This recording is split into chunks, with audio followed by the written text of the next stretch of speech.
Hey, it's Kat at Kattalestv. So, somebody's on Twitter who's been asking me questions or saying their opinions about Nick at NyQuil and I interaction. And my whole thing was, if you look at my videos of the case, you'll find that originally I actually videotaped her talking about the case outside the courtroom without interference. And during the trial, I was, I really didn't talk to that many people. But as the trial went on in reference to the aftermath, and I saw the way people were acting, and I was able to put certain things together, I said in that video with Raven, the aftermath, that I wasn't going to be nice anymore. Because people weren't being nice, and they weren't being truthful. And I saw that certain things didn't make sense.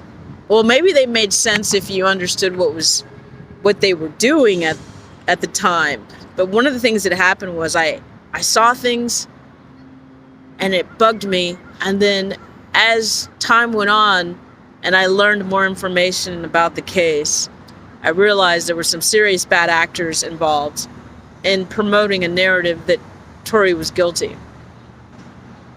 And I also remembered specifically Armon Wiggins literally turned Nick at NyQuil out like a pimp, in the sense of he abused her, like yelling at her in the hallway in the courthouse. And then I'll never forget her face. She looked so upset. And I had tried to ask them nicely to, shh, you guys are in a courthouse. And Armon went from 0 to 100, yelling at me and insulting me. And I even said, I'll never interfere with people acting the fool again. Even Raven, who I didn't really know, went over there. I mean, I didn't know her. She went over there and tried to defuse the situation. And Armon started attacking her.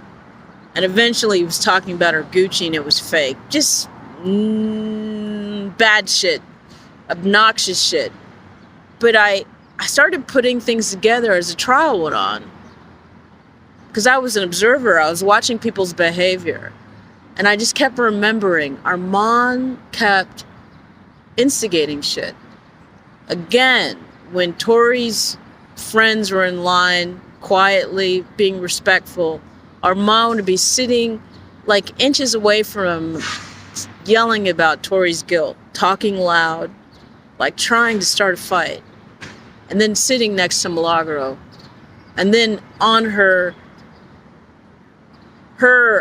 channel, promoting whatever crap he was doing, and taking the focus away from Tory Lane's case, but it was more about Wiggins and what the court had done to him, because it's all about him, and not taking responsibility for his own actions that got him kicked out of the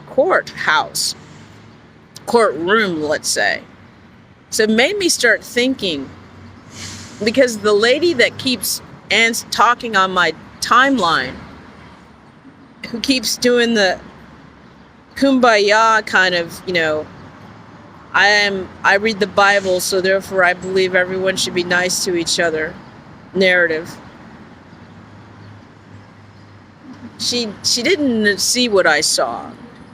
She was an observer in the courthouse, seeing the shenanigans going on. But when you start adding it all together, how Armon turned Nick at NyQuil, how he jumped on Milagro's train because Milagro has such a huge following,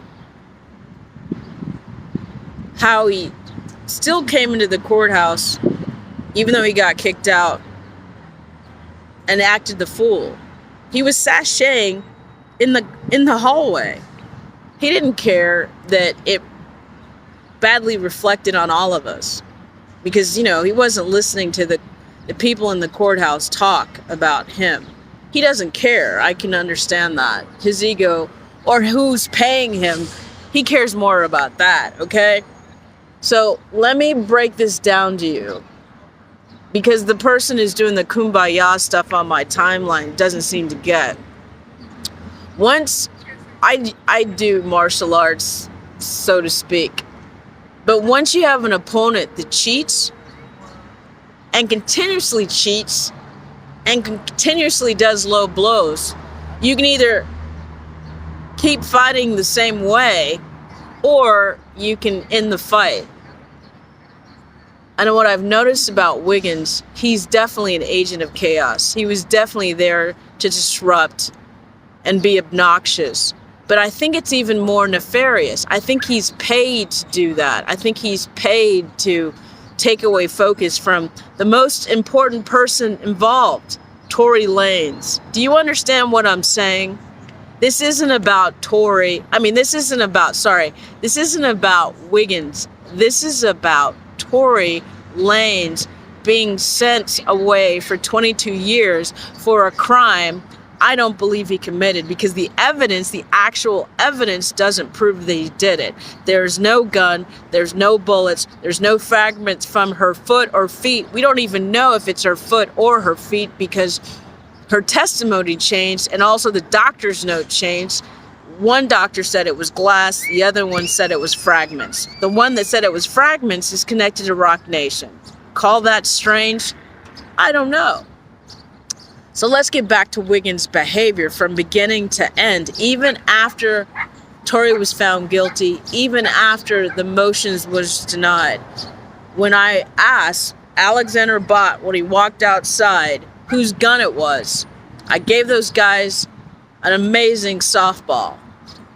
A real reporter, a real investigative journalist would have said, followed up, well, why does it not matter that the gun wasn't Tory's? They didn't do that. What they did was, I think Armon spoke first. You're going to have to watch their video. Give him another hit. I don't know. I think Armon either yelled first, what about enhancements? Or Nick at Nyquil parroted what he said and said, what about enhancements or something? I don't remember. You guys can verify it. But literally they were standing next to each other to my left, screaming about enhancements. Why would a person do that? Think about it. I asked a great question in reference to whose gun it was. The prosecutor said, and if you looked at his facial expression, it kind of dropped. He said it didn't matter. It does matter, because if it wasn't Tory's gun, how would he know it was there? If it was in the purse of either Kelsey's or Megan's, because it gets really interesting. Kelsey tended to hold Megan's purses when she was at an event. I showed a picture on that on my timeline. And I might post it up on here so you guys understand what I'm saying. So if it wasn't Tory's gun and his DNA wasn't on the gun, and he never touched the gun, and it wasn't his gun, how could it be Tory's gun? How would he know where it was? And also, Sean Kelly said in his testimony on the stand, and even the transcript, he said the two women were fighting outside the car. One went back to the car, retrieved something, he saw flashbangs. There was also other witnesses in this transcripts that fucking Nick at Nyquil and Sleep TV have, but they don't talk about those other witnesses. There's a Miguel, there's a woman. Why weren't those people brought into court? Why did George not bring them in? Did he fail by design? I don't know.